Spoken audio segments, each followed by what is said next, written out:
Hey guys, this is Ray, owner of Double R Diesel. Welcome back to the channel. Welcome back to the shop.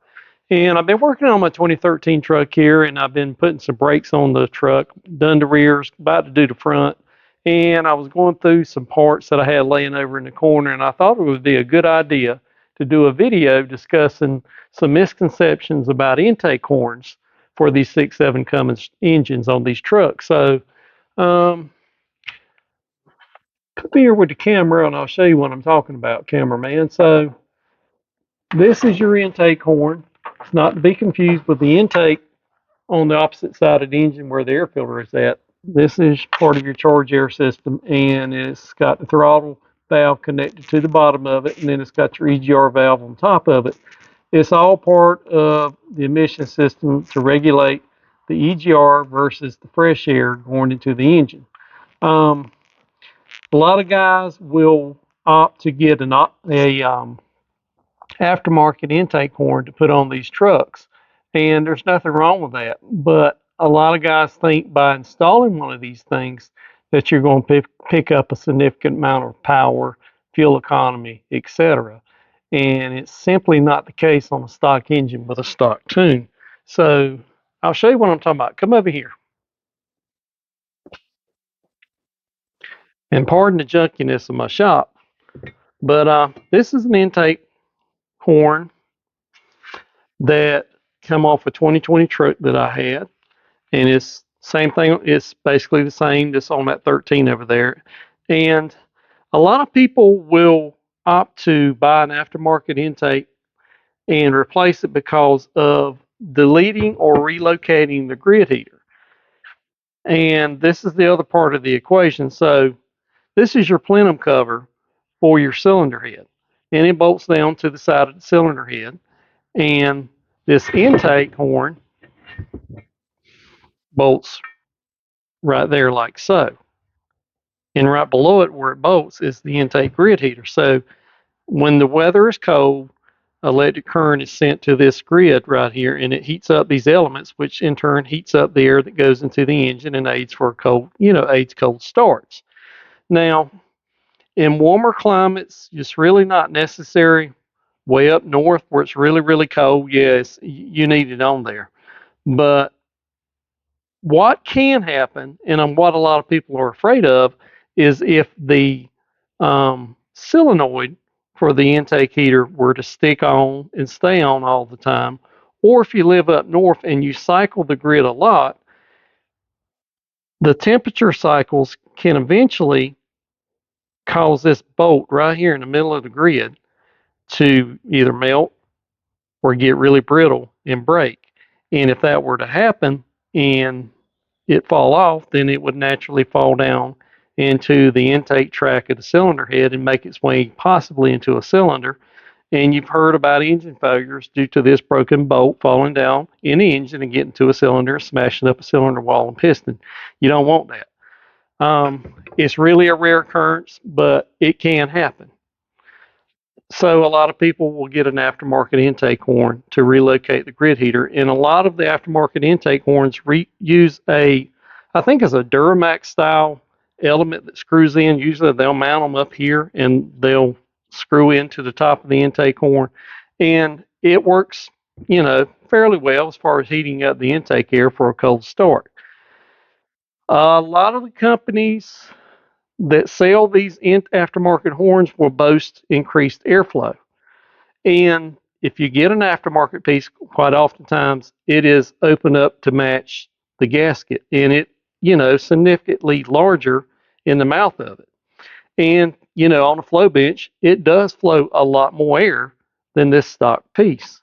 But what a lot of people don't realize is that a diesel engine is dependent on both air and fuel, but power and RPM is regulated by fuel. Airflow is there to burn the extra fuel when it's needed to make extra power. But the main thing going into that whole equation is that a 6.7 Cummins is a forced induction engine, meaning it uses a turbocharger to compress air and force it into the engine above atmospheric pressure, which allows it to make more power than it would be if it was naturally aspirated and relied on atmospheric pressure and engine vacuum to draw air in. What some people don't realize was the 6.7 Cummins, a stock 6.7 Cummins uses a variable geometry turbocharger. And that variable geometry turbocharger works in conjunction with commands from the ECM, which are driven by maps in the tune that have a desired calculated airflow. So, what does that mean? Well, that means that the computer will manipulate the turbo to make so many, not necessarily pounds of boost, but so much airflow to meet a perceived demand that the engine needs. So, if you put one of these on that's an aftermarket, maybe the turbo won't have to work as hard as if this stop piece was in place, but the overall power output is not going to change because the computer is going to regulate the airflow by controlling the turbocharger to meet the airflow needs. So it really doesn't matter within reason what kind of intake you got on the engine, as long as this engine is governed by the factory electronics, the factory tune, the factory variable geometry turbocharger. Putting an aftermarket intake horn that's got a much more open plenum is not going to make any difference really at all in overall power output. Now, I know some people bolt these things on and they say, I got much better throttle response, I got much better economy. And yes, that can be the case, but usually it's because you're getting rid of this intake grid right here, which is pretty restrictive in itself, especially if you got some miles on it and it's caked up with a lot of soot. Now, this one's got some soot on it, but it's not a lot. Some higher mileage engines that, or ones that have a lot of idle time, can have a tremendous amount of soot build up here. So if you go in here and you replace this and you get all this junk out of here, it makes a big difference on how the engine responds, both in throttle response and fuel economy. Not necessarily because you put an intake horn that's got a bigger plenum on it. I'm not saying the bigger plenum is going to hurt you. It doesn't. And in some applications, when you're modding things, you're putting an aftermarket tune in, changing turbos, yeah, it can be a benefit to bolt an aftermarket intake horn on. But on a stock engine, it really doesn't make that big of a difference in overall power. So I'm not saying they're bad, but I just want you to know that you're not going to receive significant gains for the money that's spent. Now, there's cheaper options. Some people might wing it themselves and cut this out and do away with their intake solenoid and their intake grid heater solenoid wiring and so on and so forth, and make it run without a grid heater. If you want to do that, if you're good with fabrication, sure, do it. There's cheaper alternatives for an intake grid heater. There's other companies make different alternatives. I don't want to build up one company and tear down another. I'll just say that there's cheaper alternatives.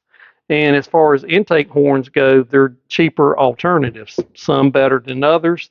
There's several already on the market now. There's another company that's going to be bringing another one on into the market pretty soon that I hope to get my hands on and actually put on my 13 truck here.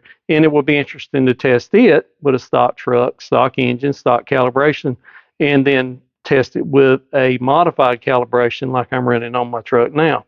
But guys, take it for what it's worth. But I wanted to do a video and try to maybe bring some light to some misconceptions that are out there about aftermarket intake horns. Like I said, they're good, but they're only worth so much. And you have to decide, is it really worth the money spent? You have to decide that. This is not an attractive piece. The aftermarket stuff, it looks a whole lot better. And if you're, want to make it look good under the hood, by all means, put an aftermarket piece on. It'll look a heck of a lot better than this. But anyways, guys, just thought I'd do another video. As always, thank you for following along. God bless each and every one of you, and I'll see you again soon.